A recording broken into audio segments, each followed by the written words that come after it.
मैंने action.php के नाम की फाइल अलग से क्यों बनाई? मैं ये सारा काम signup.php के ऊपर भी कर सकता था।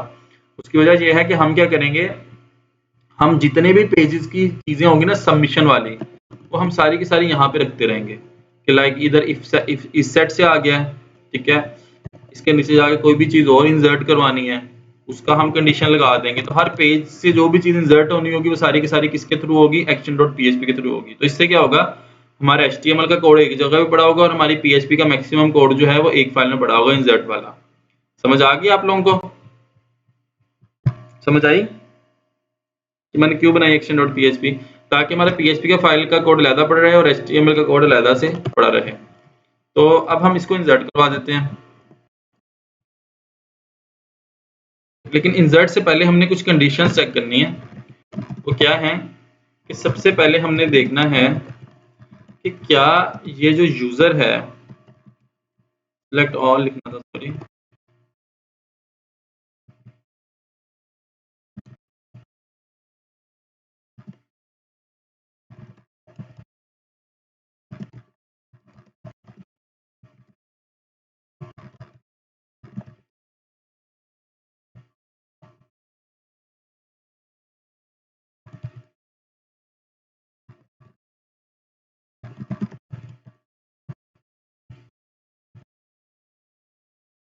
अच्छा।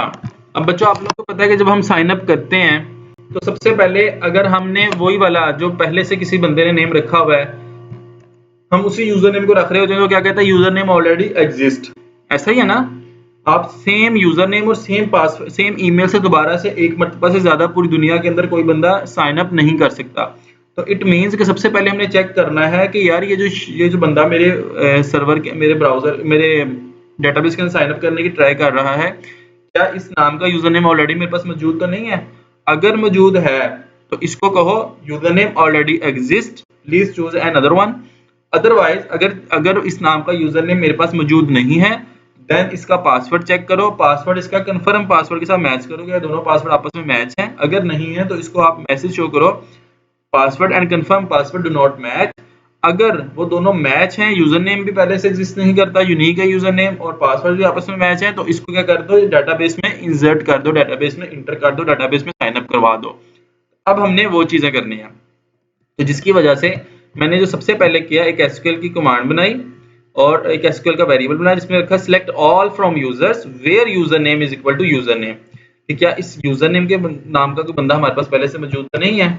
इसको मैंने क्या, वही काम अब कर रहे हैं हम, result is equal to mysqli।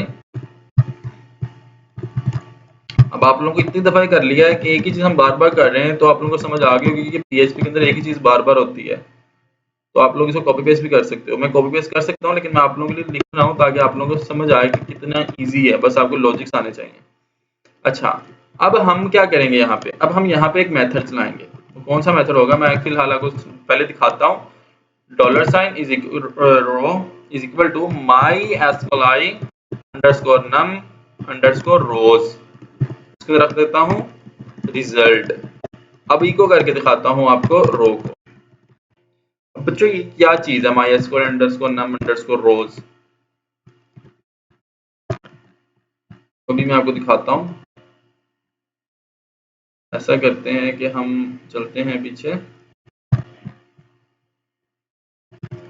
Login sign up .php के ऊपर, यहाँ पे अब्दुल रहीम करता हूँ, इसमें कोई पासवर्ड देता हूँ, इसमें भी कोई पासवर्ड देता हूँ। क्या आ रहा है इधर? 0। अच्छा, ये जो पहले हमने देखा था mysql fetch _assoc।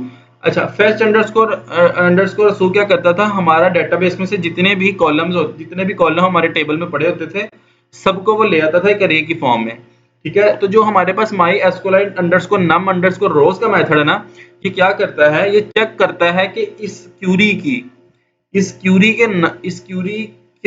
क्यूरी से जो जितनी रोज फेच हो रही हैं वो नंबर ऑफ रोज दिखा दो।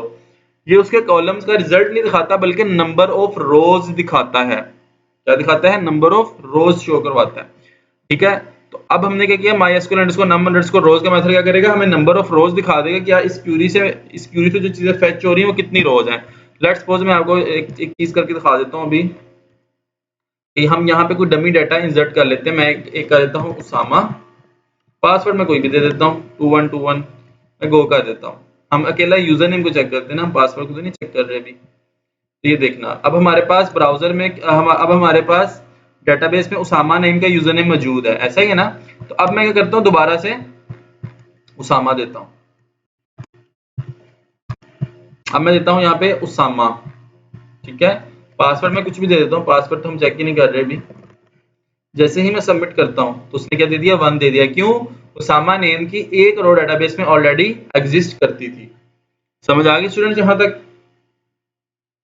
तो समझ आ गई MySQL underscore num underscore हमने रोज क्यों यूज किया। अच्छा, ये तो समझ आ गई क्या करता है वो। अब ये देखते हैं रोज हमने यूज क्यों किया। हमने वो इस तरह से यूज किया कि हम चेक करना चाहते हैं कि क्या ये यूजर ऑलरेडी हमारे पास मौजूद तो नहीं है। तो हम लिखेंगे रो इज ग्रेटर देन 1, या अच्छा ग्रेटर देन 1 की बजाय हम कर देते हैं ग्रेटर देन 0। अगर तो वो ग्रेटर देन 0 हो, अगर तो 0 ना हो तो यहाँ पे क्या शो करवाओ। तो यहाँ पे हमने एक वेरिएबल बना लेता हूँ मैं $मैसेज के नाम का।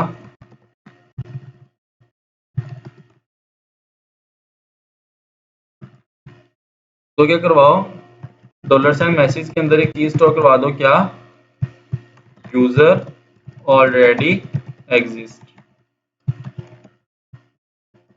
ठीक है।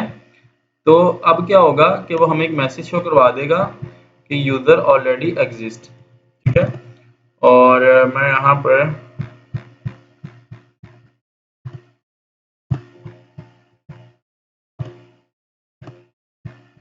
या चलो इसको अलर्ट कर देते हैं।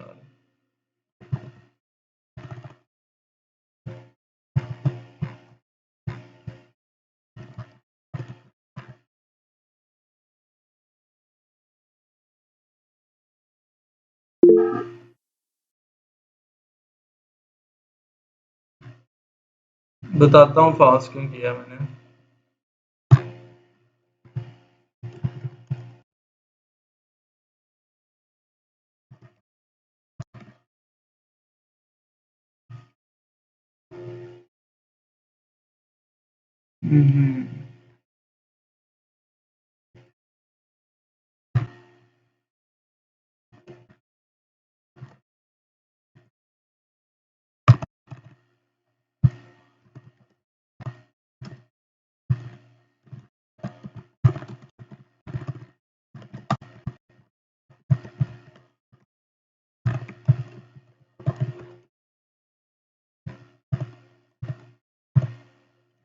ठीक है।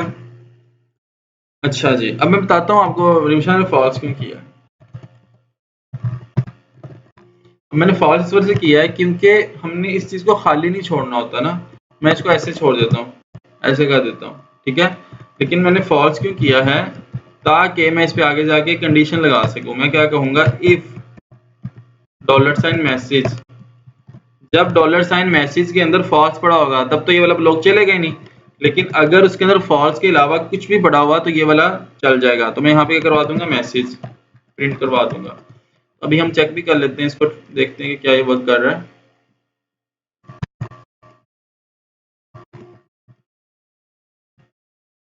दोबारा से मैं सामने डालता हूँ, पासवर्ड में कुछ भी डाल देता हूँ। तो उसने क्या मुझे प्रिंट करवा दिया, यूजर नेम ऑलरेडी एग्जिस्ट। तो वो मैंने जो मैसेज का नाम का सबसे पहले फॉल्स रखा था वो इस वजह से रखा था कि जब इसके अंदर, जब ये वाली कंडीशन जो है, ये मैसेज के अंदर कुछ भी नहीं आ रहा होगा तो ये ऑटोमेटिकली क्या रहे, इसमें फॉल्स है। जब ये फॉल्स रहेगा तो ये वाली फिर इको होगा ही नहीं। इस वजह से मैं इसको बाय डिफॉल्ट फॉल्स रखा था। लेकिन जैसे ही किसी भी जगह पे इसमें वैल्यू को स्टोर हो जाएगी तो देन ये वाला ब्लॉक चल जाएगा, क्योंकि इसमें फॉल्स नहीं पड़ा होगा। समझ आई? समझ आ गई रमशा? ठीक है। अब हम आगे चलते हैं एल्स के पार्ट में। अगर तो रो हो ग्रेटर देन 1, अगर तो रो ग्रेटर देन 0, अगर तो रो ग्रेटर देन 0 हुई तो इट मींस हमारे पास यूजर ऑलरेडी डेटाबेस में मौजूद है। अगर तो एक रो भी मौजूद है तो डेटाबेस में मौजूद ही हुआ ना वो। लेकिन अगर ग्रेटर देन 0 ना हुई तो क्या होगा, ये वाला ब्लॉक नहीं चलेगा, फिर एल्स वाला पार्ट चलेगा। तो एल्स वाले पार्ट में हम फिर से क्यूरी चलाएंगे और वो क्या क्यूरी होगी,